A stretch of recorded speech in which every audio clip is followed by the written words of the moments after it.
and welcome to the Talking Bread, where for some reason we talk about Monday's talk.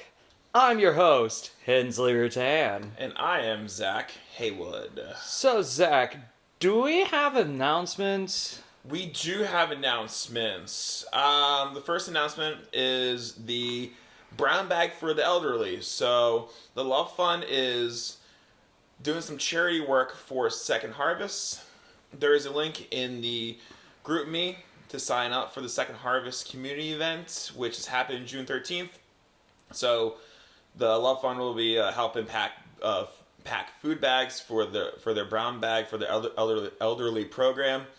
Slots are running out, so if you're interested, please sign up for that. It's happening on June 13th, which is a Saturday from 8:30 to 12:30 at 1380 Chatham Parkway, which is the Second Harvest building. And don't forget that you need to bring one can, and not only that, you have to be there between 15 to 30 minutes early. The second announcement is that we have a supper club, which I just found out about.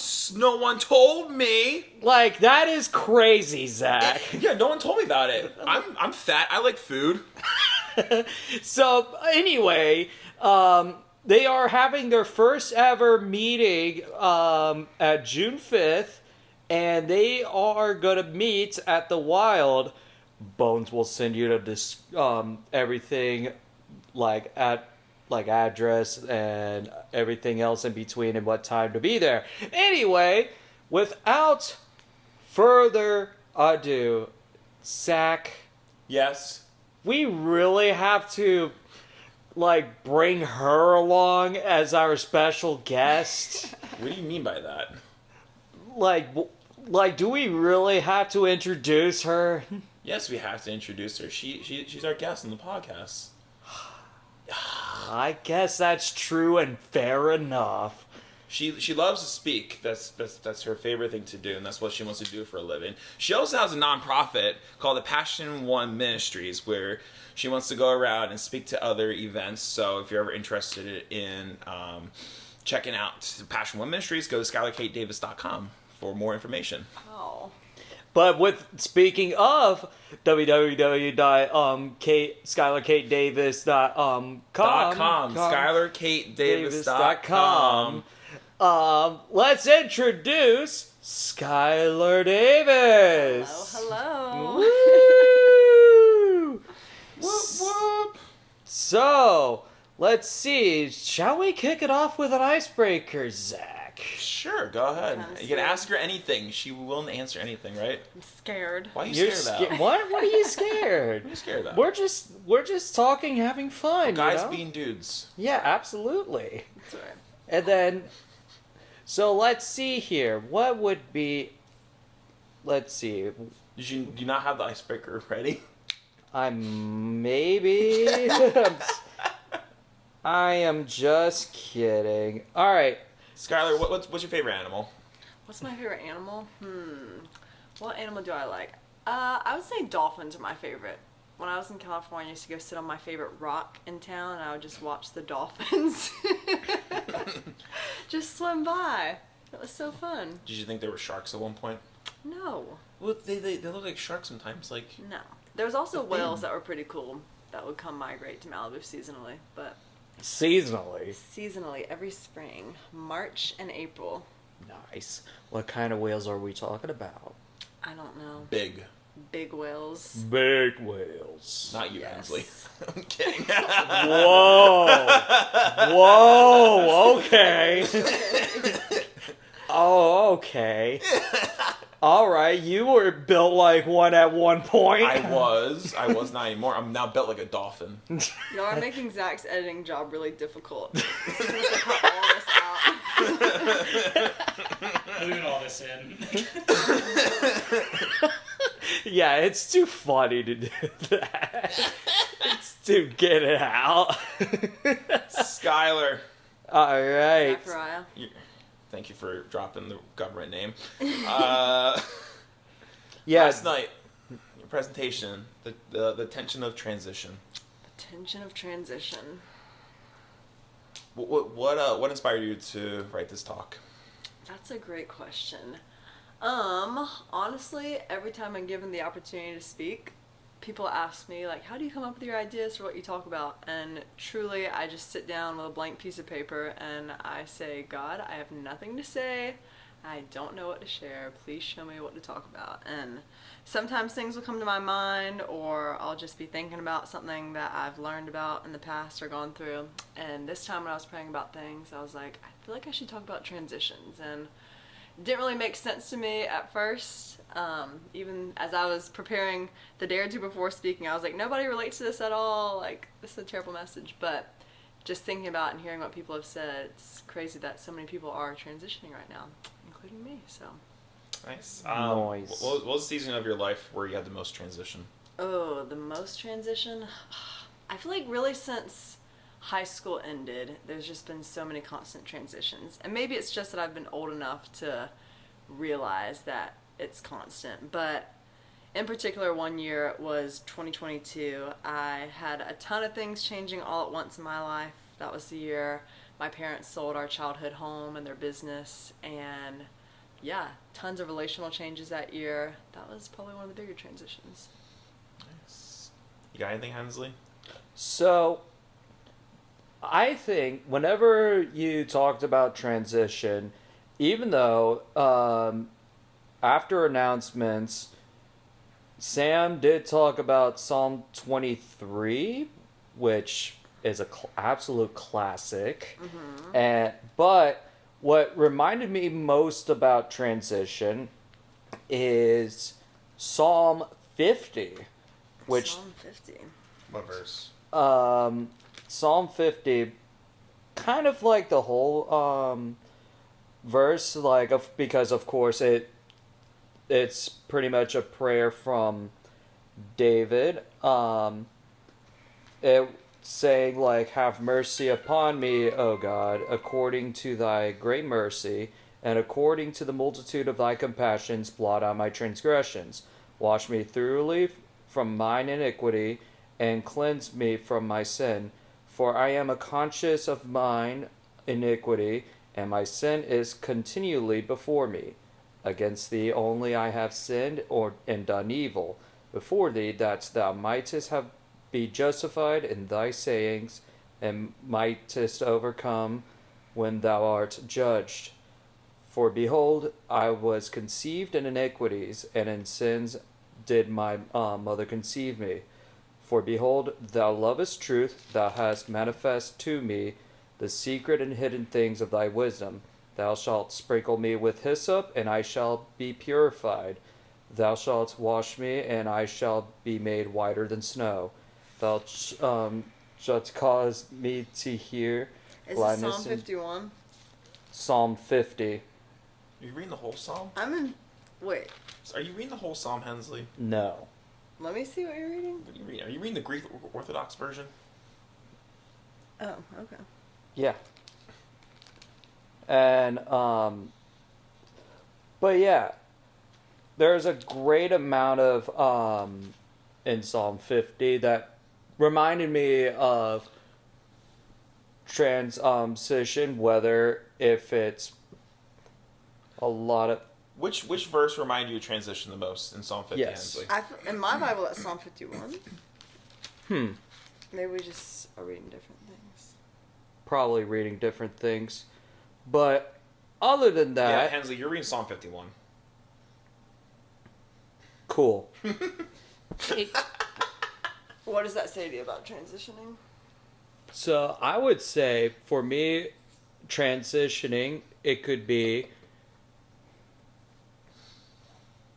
that if it's something like something that habitual sin, you're transitioning from either habitual sin or something that you have done wrong in the past.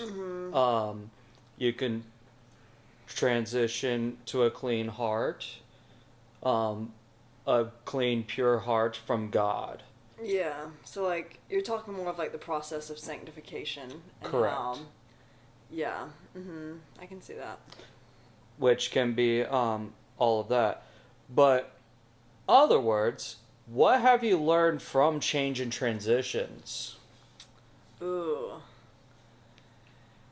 I guess the biggest thing, besides everything I shared Monday night, is just I feel like when you go through changes and transitions, it's super hard, but one of the blessings of that is you kind of have to learn how to be resilient. And like I shared Monday, I've not gotten it all right in the past. And especially my 2022 transition year, just so much about that season. I'm like, oh, I really regret that I didn't spend more time in community.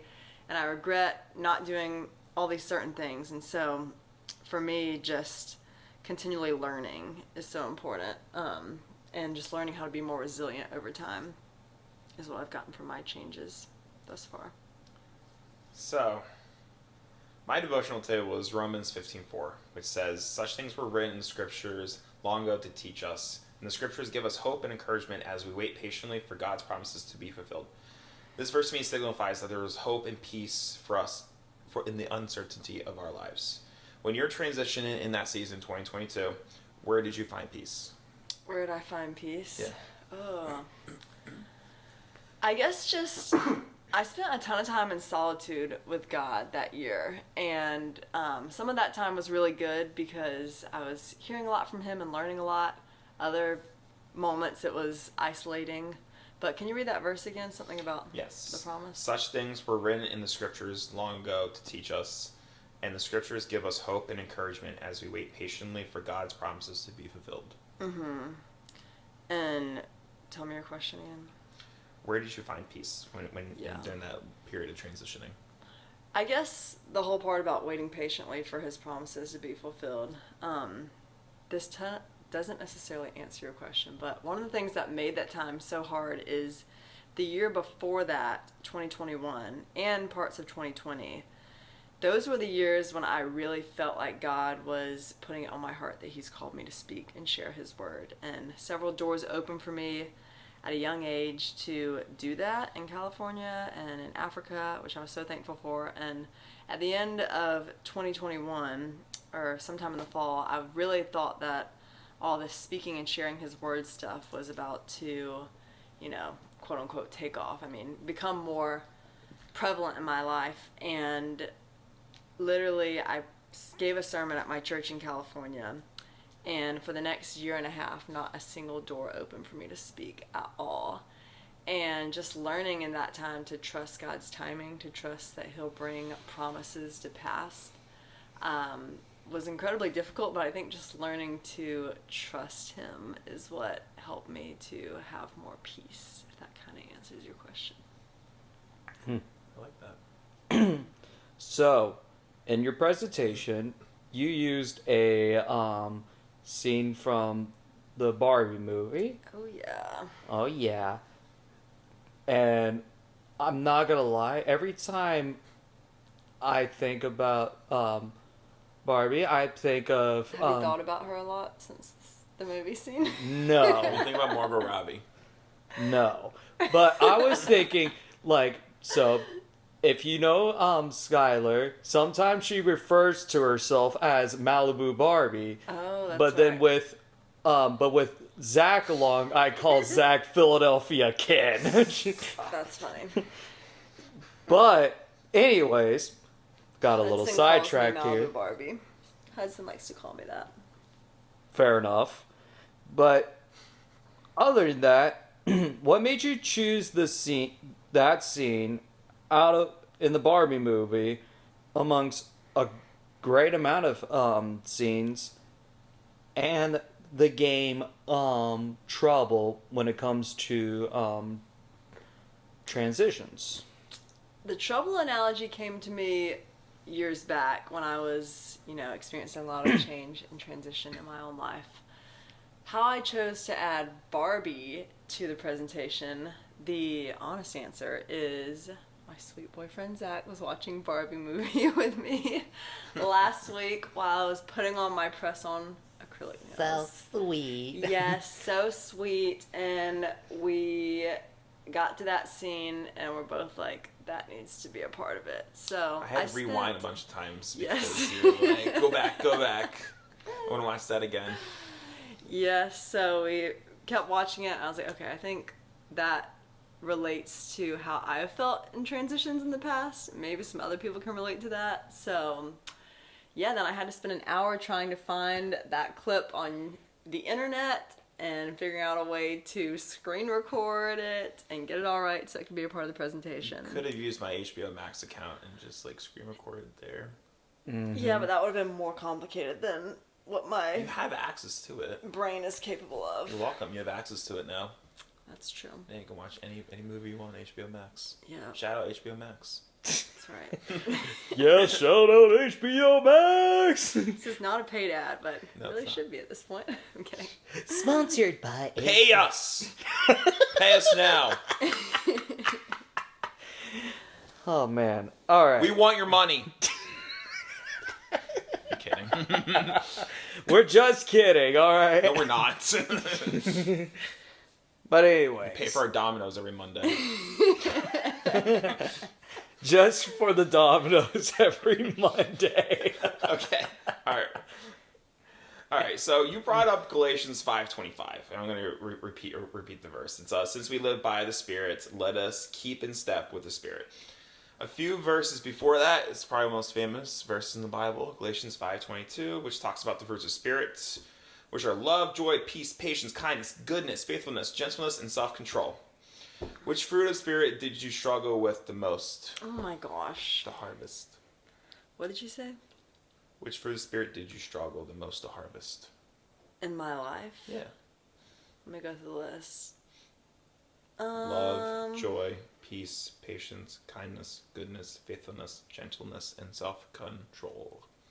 It's reminding me of my song the song all my little pre-K students sing about it, but probably self-control, self-discipline. I'm working on that, as you know, at this current era in my life. So with change, what is so temporary about some of the things that are around us? All of it is temporary.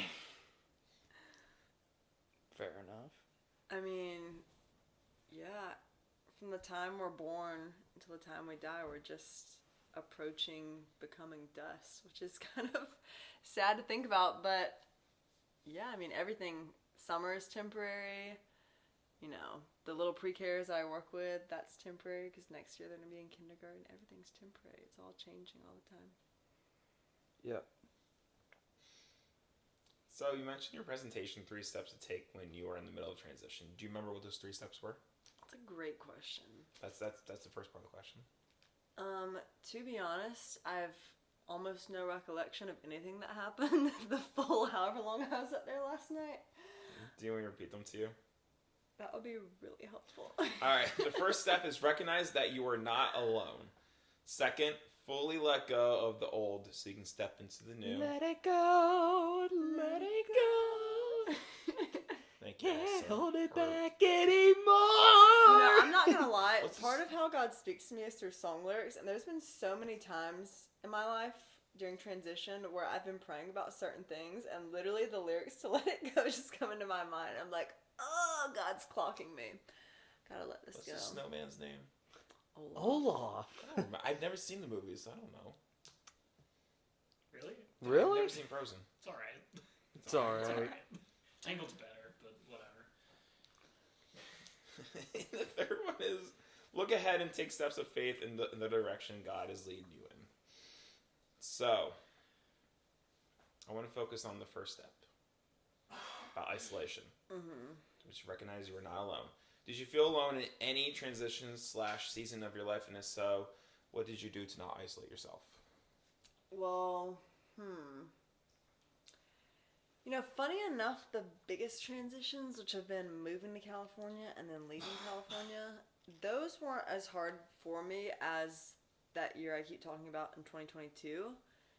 I was thinking about that today, and I think the reason the 2022 year was so difficult was that I isolated myself, and whenever I was, going to California, my family was all around me, and the whole community of people that I grew up with was praying for me and encouraging me in that time. But And the same was true whenever I left California. Everyone's like, "Oh, we love you. We're gonna miss you." And I had family and friends waiting when I got home. But 2022, I was in California, didn't have my family around. A lot of my friends I made my freshman year at Pepperdine all went abroad for the school year. So I was left with having to make new friends, which was hard to do and hard to do in the midst of having so many changes. So, tell me the question again. Did you feel alone in any transition / season of your life? That was the time when I probably felt the most alone. Right, and what did you do to not isolate yourself? I did isolate myself. Did you get out of the isolation? Do you feel isolated now? No, I don't feel isolated now. What did you do to get out of it? Let's see. Well, the longest, shortest answer is, like I was saying in the talk last night, I'm one of those people that when things get really difficult, I have a tendency to withdraw and spend a lot more time with God and with my thoughts. And sometimes it's in the name of processing, which is good and healthy and helpful to an extent. But I think something I've learned through my own trial and error is that we can't spend too much time processing things because, process it to an extent, but then at some point you have to move forward. And for me, when I came home summer 2023, it was a really hard time between my sophomore and junior years at Pepperdine. But I came home summer 2023, and I was like, why am I still in this funk?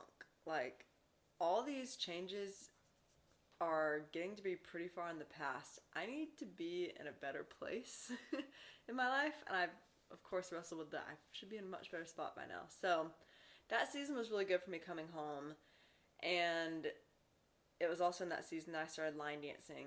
I kind of just made it my mission starting that summer. I don't know what happened, but a flip just switched in my mind, and I was like, I'm going to go back for my senior year at Pepperdine, and I am, number one, I'm not going to be alone. Number two, I'm going to have fun because the last 2 years were not super fun. So truly just something inside me clicked, and I was like, I don't know what's prompting this, but things are going to be different from here on. And a big turning point is kind of funny, but I went to one of my good friends' weddings in Wyoming and spent the whole day with people, which was not like me for most of my life. I've kind of always been, growing up I was more introverted, and then of course those 2 years I was alone a lot, but spending the day with people that day, I was like, this is awesome. And from that point on, I feel like I was a lot more fun and a lot more spending time in community. I also went on a road trip by myself for 3 weeks, summer of 2023, and went all over the Southeast. I started in Atlanta, went to Nashville, went to Tulsa, Oklahoma, went to Dallas, and then drove from Dallas to Atlanta in one day, which is crazy. I was so ready to get home, but something about that road trip all alone by myself, I was like, I am cured of being alone, like, forever. I think from this point on, I want to be with people because it's terrible.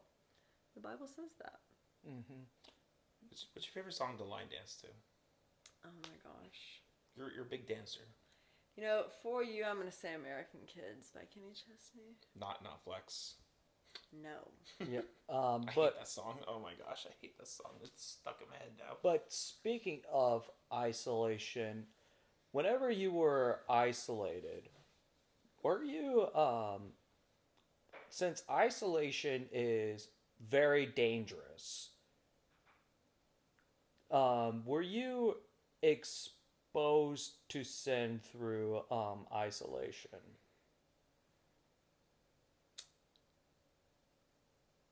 You stumped her.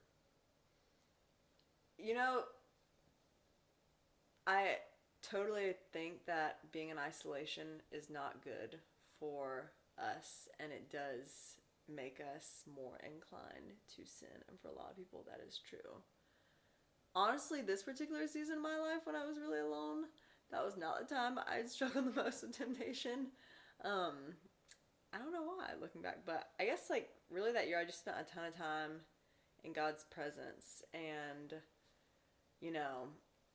some people may be more familiar with this than others, but there's this whole idea of having a wilderness season, and authors like John Mark Comer have talked about that a lot, or John Bevere, Also, Marcus Johnson at Compassion's been talking about that whole idea recently. And so for me, rather than being tempted in that season, I think that was a time of God showing me what was inside of me and showing me some of the sin issues that I'd been struggling with in the past. And so that was more of a time of getting freed from things for me. And some people will remember this, but I shared a message back in August on Chains at 20s group. And it was in this season of my life that one day I was praying and God just gave me this image of this person who was pushing up against a dark wall. This girl was pushing up against a dark, massive wall. And as she was pushing, this wall was moving back. But all of a sudden, the wall stops moving. And she's like, what's going on? What's going on? And she looks down, and there's these chains that are around her that are pulling her back and keeping her from pushing this wall back. And as this image came to my mind in prayer one day, I felt like God was telling me that that girl is me. And I felt like what he was saying is, like, I see your heart and I see your desire to push back the kingdom of darkness, and you've joined me in that and you've made progress thus far. But in order for you to continue to do what I've called you to do and push back the kingdom of darkness, you first have to drop the chains in your life, and you have to let go of those things that have been holding you back. For me, a big one was unforgiveness, and I had to go through a big season of just forgiving some people in my life for things that had happened in the years prior to that. And yeah, just so many different areas of struggle within me were coming up. And yeah, I would say that was more of like a wilderness time for me than a time of really feeling temptation, because it was more of like God helping me to get out of things. So I was more focused on being sanctified in that time rather than in other seasons. So I want to bring up John 15, 1 through 2, which was ironically my devotion from last Friday. Oh yeah, it was in the Bible app last Friday. I'm sure a lot of people saw that. It was actually my devotional book. I think it's my devotional book Oh wow, too. that's crazy. Yeah, A double whammy. It's kind of weird. So John 15, 1 through 2 says, I am the true vine, and my Father is the gardener. He cuts off every branch in me that bears no fruit, while every branch that does bear fruit, he prunes that so that it will be even more fruitful. So this is my devotional book that to live a healthy, fruitful life, trees need pruning, so do humans. And for people who don't know what pruning is, it's the removal of plant parts such as roots or branches to improve structural integrity of the tree. What did God need to remove from you in the hardest transition of your life? Ooh, so many things. Well, this is all my 22 year. Most of what I shared last night was from that season, but there were some practical things that needed to be pruned out of my life. A lot of people were pruned out of my life, which was not my choosing at all. My friends had gone abroad, and there were just some relational changes. Our family went through changes with my childhood home being sold.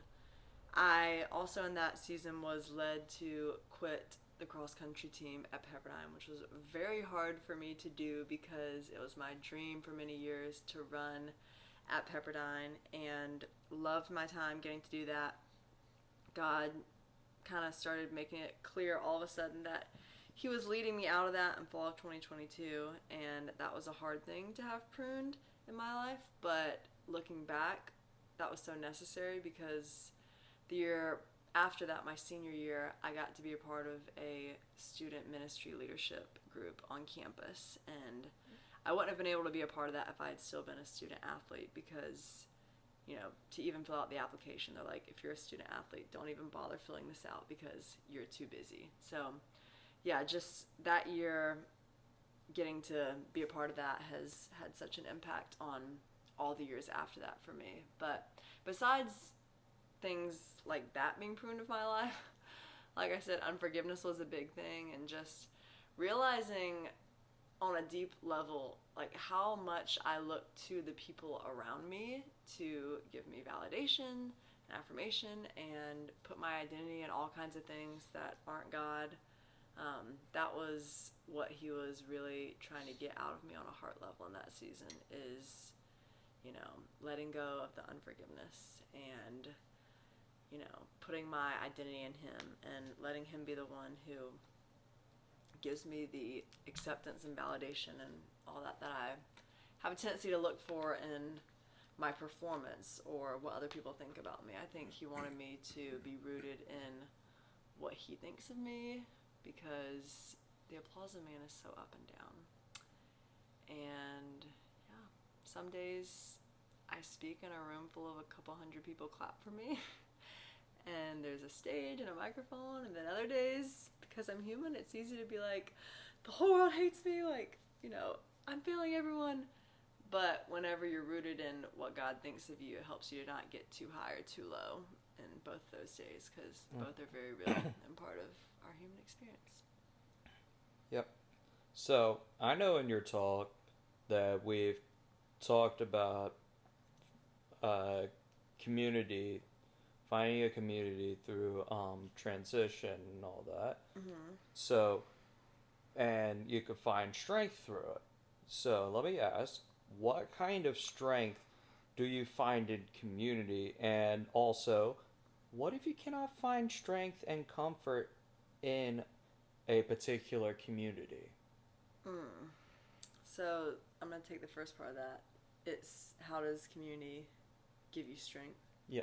I think for me, what really weakened me in that year in 2022 was I just spent so much time spiraling in my own thoughts and, just going down the rabbit hole of all these different things. And when I'm alone, that's what I have a tendency to do. But whenever I'm around people, my brain at least doesn't have that tendencies as much, because I'm more focused on interacting with people and having fun and holding a conversation. And that strengthens us so much, I think, because when we're just alone with our thoughts all the time, all of our thoughts mostly are pretty much negative.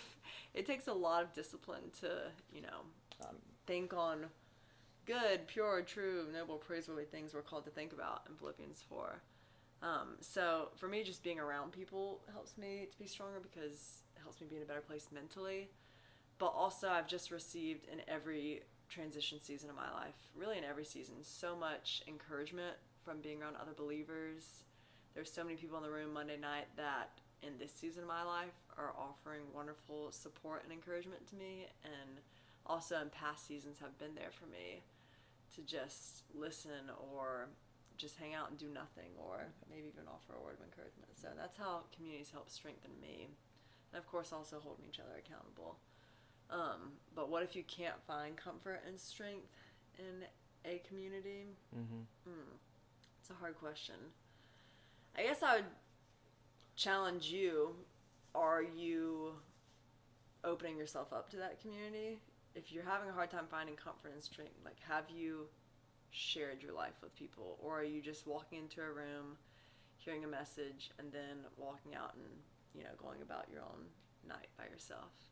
If you've really spent time trying to connect with people and trying to share your life with them, and you're not feeling comforted or strengthened, I would encourage you to think and pray about that, and maybe ask God and consider if he might be leading you to find another community to join, because I think his will for all of us is that we have people that can comfort and strengthen us, and if the group of people we're around at a certain time aren't doing that, then we should believe him to provide that for us, and I think he wants to.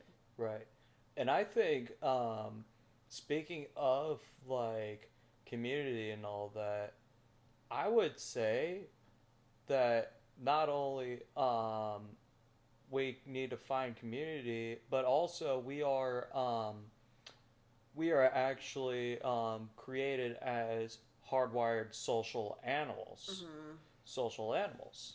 And there are actually have been studies with us being in isolation, and it would actually cause us to be insane. Yeah. Cause us to be insane. I think there are, back then, whenever we had insane asylums, we isolated the mentally ill with white rubber rooms and all that, and It's they've definitely not good for us. We It's- still do. It's called Disney World. fair enough. I'm kidding. Yeah. I'm kidding. Jeez. Getting darker. Anyway, and it made their mental illness worse and all that Yeah. because they've lacked communication with a community. Yeah. So I think it's very important for everybody to find community because not only we are hardwired social animals, but also God calls us to find a God-like community. Mm-hmm. Exactly. Yeah. You have anything? I'm out of questions. All right, Do you I have have more more. questions? Why do we struggle with letting go? With letting it go, letting it go. Who sings that song? With the old in it, out with the old, and in with the new. Why do we struggle with letting go? So many reasons. I think one of the big ones is just we're afraid of the unknown and we get attached to things we're familiar with, and sometimes it's hard for us to leave behind what we're familiar with. Another big one is just struggling to trust God that He has more in store for us. I really tried to drive that home at the end of the talk that He always has more for us, because I think if you don't believe that it will cause you to hold on to things that maybe you know that you need to let go of, such as a relationship, or if there's some sort of situation you're in that you know you need to get out of. If you don't truly believe that God loves you and is for you and He has more for you, I think it can be hard to let things go. Just being emotionally caught up in things, like that's so real and human, but just thinking about things in my life that I've struggled to let go of, such as relationships that didn't end in marriage, or relationships that ended unexpectedly, or, just any season of my life of ministry that I really enjoyed, but it's come to an end. It's so hard to let go because your emotions get wrapped up in it. But to step into more and to step into new blessings and the things that we all deep down are wanting anyways, we have to let go into your hands. And then, so what can we do as Christians? Should we do to get into the steps of faith?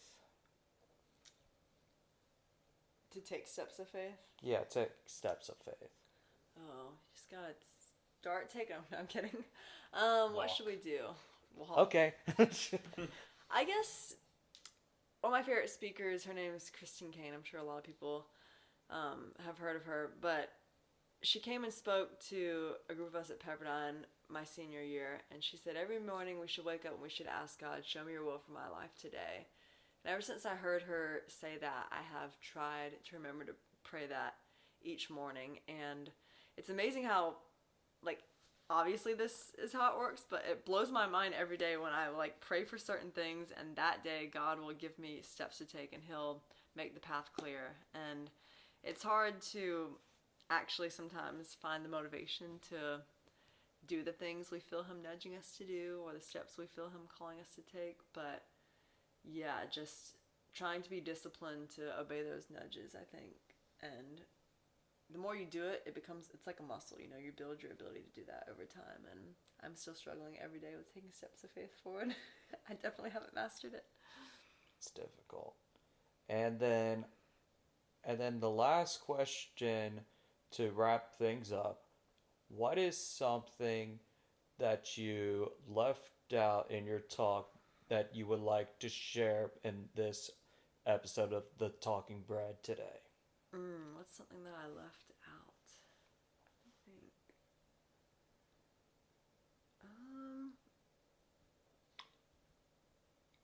The balloon idea. How did that spark? Oh my gosh. We completely forgot about the balloons, Hensley. Fair enough.